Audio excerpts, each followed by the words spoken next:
All right, my friends, chapter 17, part 2. Okay, so we are following the massacre. In the days following the massacre, some of the young Indians, hysterical with excitement, looted the Whitman home, decking themselves out in father's clothing and anything else that took their fancy. They soon discovered that the cellar was well stocked with food, and daily the Indians brought quantities of it to the mansion house to be cooked for them. Before each meal, they insisted on asking a blessing, using words that mother and father had taught them. After the prayer, some of the women must taste each dish in the presence of their captors to assure them that nothing had been poisoned. So they would make the women at the mansion house cook their food. Then they would make the women eat the food, take a bite, and eat it to make sure it wasn't poisoned. Then they would eat it. Remembering Mother's comment to Mr. Gray's use of medicine to keep them away from his melons, Catherine understood their fear. Turning to work as their one salvation, the women cooked extravagantly, even to make a batch of pies from dried peaches Mother had put away for a special occasion.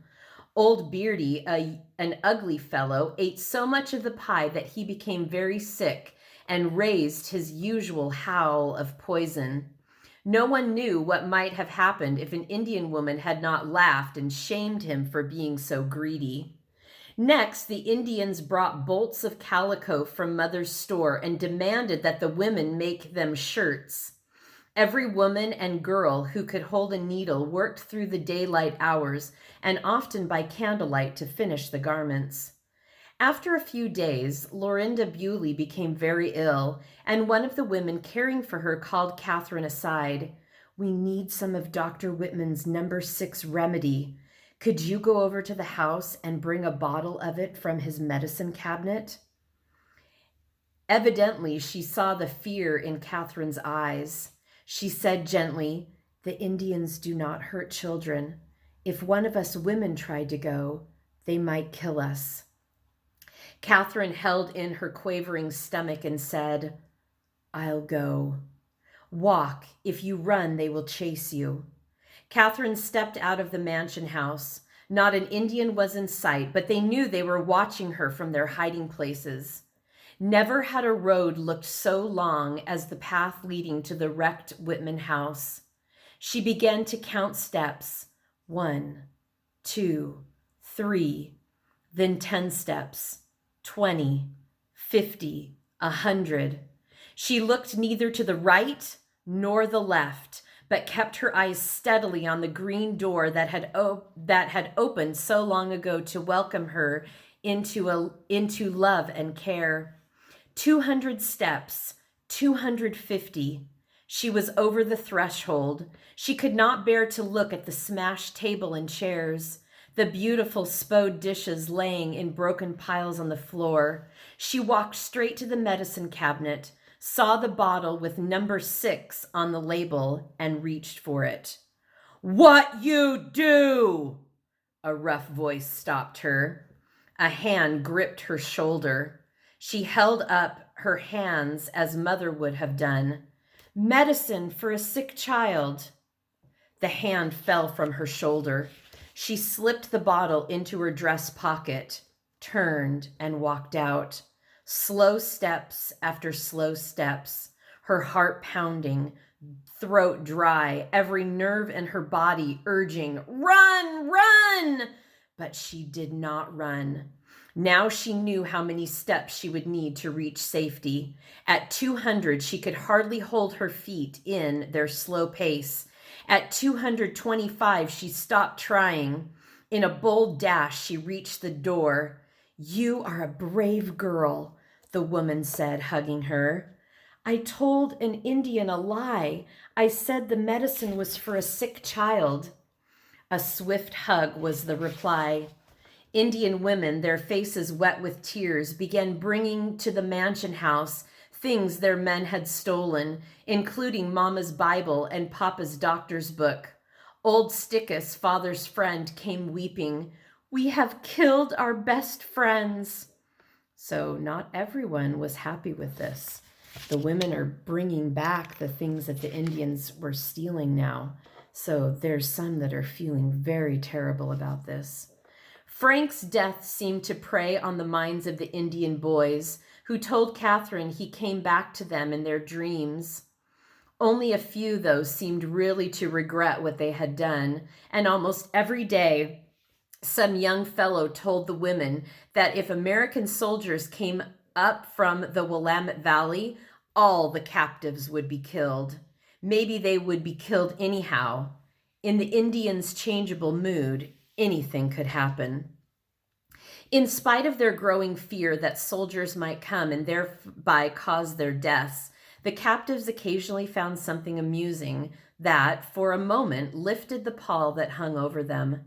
One day, an Indian rode up with a peculiar-looking saddle blanket on his horse, and the children had to laugh when they recognized it as the fine big map of the world Father had bought for the schoolroom. He had it on the horse under the saddle as a saddle blanket. Relief of another kind came when one of the women cautiously opened the door to answer to a knock, and Eliza Spaulding rushed in to throw herself into the arms of the Indian who stood there. He was Timothy, a Nez Perce who had been Mr. Spaulding's first convert and a faithful friend to the white men ever since. "Are all my family dead?" Eliza asked when she had brought him inside.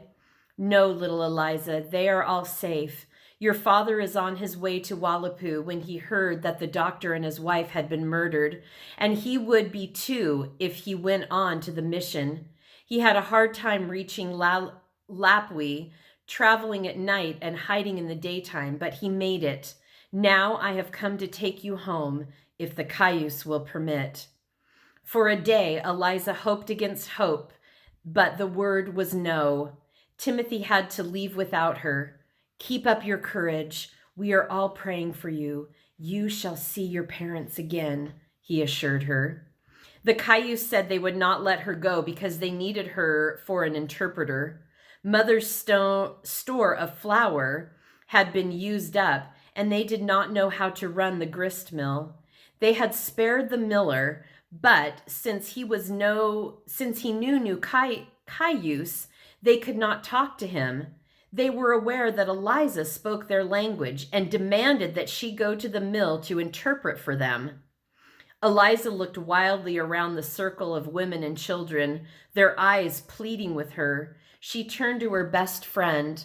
"Elizabeth, will you go with me?" Now it was Elizabeth's turn to look around the circle of pleading eyes. She drew in her breath. "I'll go." The day was cold, the wind biting. The girls put on their ragged coats and carried a blanket to the mill, where they were told they must stay all day. Between spurts of Eliza's interpreting, they dug a hole in a straw stack that stood near and crawled in to get out of the wind.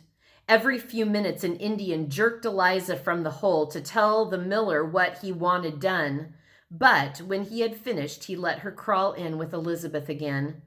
After several days of rough treatment, the Indians could indicate with signs what they wanted of the miller, and the girls were left alone. One morning, a whisper went around the mansion house. "Today is Christmas." In the misery of the captives' lives, the thought of Christmas brought a moment of happiness as the women hunted through their personal possessions for any little things they could give the children for presents. They went upstairs to one of the rooms farthest from the Indians and prepared a small treat of dried fruits and bread spread with hoarded jelly. For each child there was a handkerchief or small book. To the Sager girls, who had not celebrated Christmas for 3 years, it was wonderful. By now, the captives felt it had been a lifetime since they were free. Then, on the day after Christmas, a swift rider came with incredible news. "Uncle Pete has bought you from the Indians." "Who is Uncle Pete?" the children wanted to know. Peter Skeen Ogden of the Hudson Bay Company down at Fort Vancouver, was the answer. Thank God he has come to rescue us. The chief sulkily gave the order. You go in 3 days. So Peter Skeen Ogden, who owned the Hudson Bay Company, which was on the West Coast over in Oregon, he was very wealthy because he was a fur trader. And he paid the Indians a certain amount of money if they would release the people that they still had and that were still alive. So in 3 days, they were going to get released. On the morning of December 29th, 1 month after the massacre, the 3 wagons that had not been destroyed headed westward toward Fort Walla Walla, 25 miles away. Each person was allowed to take only 1 small bundle of clothing and 1 blanket, but Catherine managed to hang on to her 2 precious books. Stickus, who had opposed the massacre, and old Beardy, who was perhaps ashamed of his adventure with the peach pie, rode beside the last wagon in which the Sager girls sat, as escort in case any of the wild young men should change their minds. Even so, as they rode through the Indian camp, a woman ran out calling, "Hurry, hurry! They get you yet!" The driver laid on the whip, but the oxen could only go so fast. Darkness was closing in when the survivors saw in the distance a huge dark bulk of the fort. Passing through its great gate, they knew they were safe. Only then did the terrible day that began a month before really end. All right, my friends, that was chapter 17, part 2, and we will do chapter 18 tomorrow. All right.